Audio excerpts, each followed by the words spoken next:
Bos-bos, siapa bilang jualan harus di ruko mewah? Di tengah riuhnya lapak pasar yang menjual aneka sayur dan bahan pokok lainnya, ada aroma kuah tom yum yang menggoda dan kukusan dimsum yang ngebul menggugah selera. Gak perlu tempat fancy, cukup dari petak lapak sederhana, asal rasanya juara, pembeli bakal datang gak kenal waktu.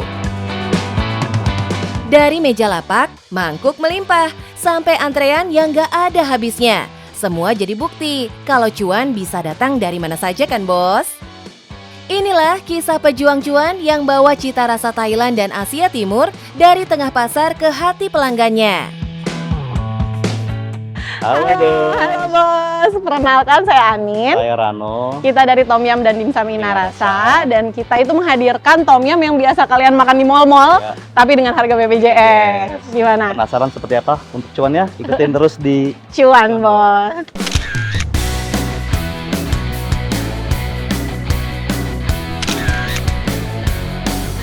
Nah, siapa sangka nih bos, di balik rasa yang menggugah selera para pelanggannya ini, ada pasangan suami istri yang mencoba peruntungan dengan memantapkan hati berjualan kuliner di tengah lapak pasar. Usut punya usut, mereka berdua juga pernah sibuk di balik meja kantor. karir kita berdua lumayan baik lah ya. Terdevelop dengan sangat baik. Sampai akhirnya kita keenakan terbuai dengan kerjaan, Gaji. dan alhamdulillah kita ya udah sampai ke level manajerial dan sengaja memang pengen tahu gimana sih perusahaan besar itu. Dia hampir 10 tahun kerja. Aku juga sama. Sempat terlena dengan hasil yang didapat, namun mimpi untuk bisa punya bisnis sendiri jauh lebih kuat. Akhirnya banting setir deh jadi pengusaha kuliner. Banyak yang bilang nih bos, lokasi adalah kunci. Dan di dunia usaha kuliner itu bukan mitos lagi, tapi fakta. Eits, bukan berarti harus sewa ruko mahal atau buka di mall. Justru lapak pasar jadi pilihan cerdas karena biaya sewanya jauh lebih bersahabat. Modal lebih hemat, resiko lebih ringan. Tapi peluang cuan tetap terbuka lebar ya bos. Kita juga milih pasar tuh karena ya memang kan positioningnya kan memang bukan yang premium banget gitu kan, memang bukan yang high end, pengen yang bisa dinikmati sama semua orang. Itu loh. Terus kita ngelihat pasar Intermoda nih kayak bagus banget pasarnya gitu loh, kayak banyak orang yang belum tahu tapi banget. Intermoda tuh bersih banget pasarnya. Pas aku lihat, wah ini buka makanan di pasar sih tetap proper gitu loh di sini karena bersih, ada cleaning service-nya. Jadi kayak aku ngelihat wah kayak proper nih buka di sini. Walaupun di pasar tapi kita tetap bisa nge-branding bahwa ini tuh brand yang proper gitu.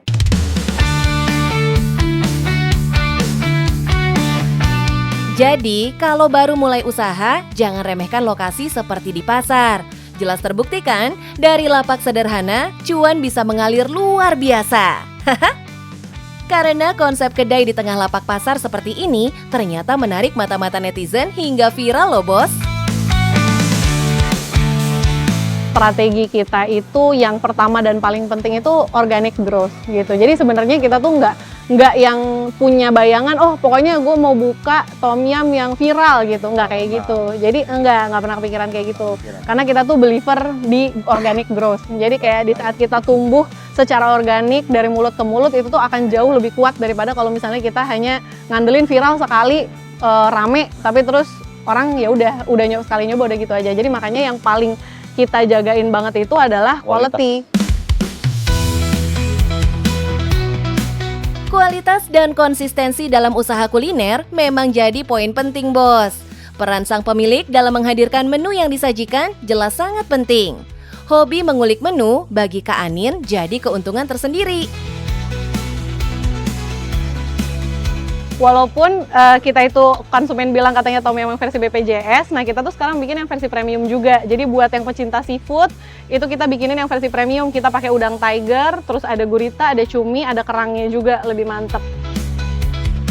Ini dia Tom Yum yang dihadirkan dari lapak pasar. Disajikan dengan berbagai pilihan bahan berkualitas, demi menyajikan kualitas rasa yang otentik. Kuahnya aku jamin otentik, tapi memang kita tuh pengen gini loh, waktu aku makan tom yum di Chiang Mai dan aku jatuh cinta sama rasanya di sana, aku tuh ngelihat tom yum tuh sebenarnya makanan yang sangat street food, sangat merakyat di sana, kayak semua orang tuh makan tom yum kayak di sini orang makan bakso gitu loh. Tapi somehow begitu masuk ke Indonesia, itu tuh harganya jadi harga resto, harganya 75.000, 80.000, ada yang bahkan sampai 100.000 satu mangkok. Terlalu eksklusif lah ya. Benar, jadi kayak aku tuh pengen mengembalikan tom yum pada fitrahnya gitu. Akhirnya makanya kita modifikasi sedemikian rupa supaya bisa kita jual dengan harga yang bisa dinikmati sama semua orang. Usahanya nggak main-main loh bos. Anin dan Rano bahkan belajar meracik resep tom yum langsung di negara asalnya. Kalau gitu, boleh di-spill dong berapa sih harganya? Bener nggak se-BPJS itu? 35.000 untuk Yang tom lebih yum yang kuahnya otentik gitu. Karena kalau di luar sana mungkin ada tom yum yang lebih murah harganya, tapi mungkin kuahnya tidak otentik. Kalau ini aku jamin kuahnya tuh otentik. Kita bahkan ngaldu udangnya aja tuh 4 jam. Tapi ada yang premium juga yang harga 65.000 yang tadi aku sebutin. Ada isinya seafoodnya lebih lengkap lah. Wih, worth it pakai banget ya bos. Nggak cuma tom yum, untuk harga dimsum dan menu pendamping lainnya juga ada.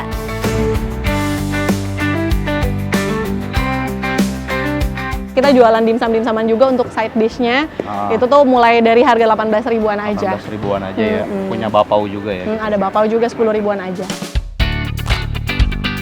Di dunia kuliner, rasa makanan jadi kunci utama. Tapi harga yang tepat bisa jadi penentu datangnya pelanggan.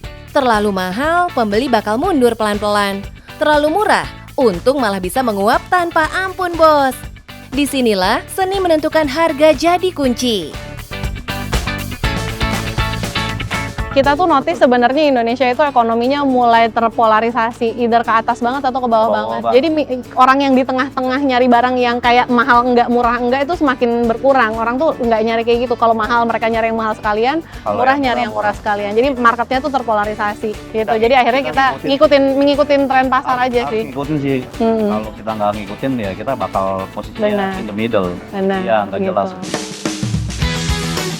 Harga jelas bukan cuma soal angka, tapi soal persepsi nilai.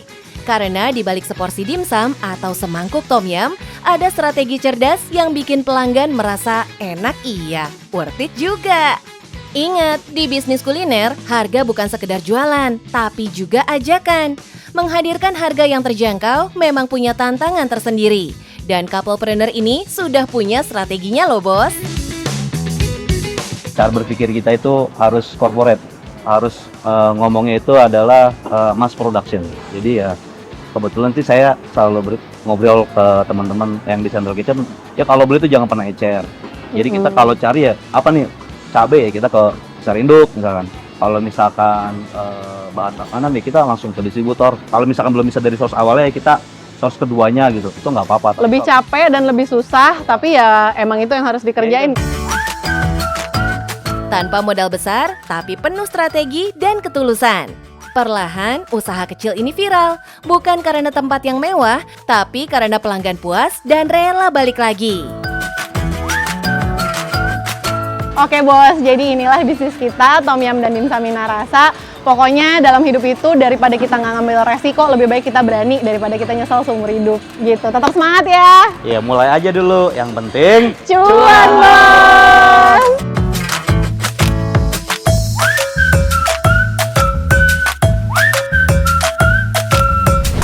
Berapa? Maaf ya, sebut omset rata-rata itu 120 juta.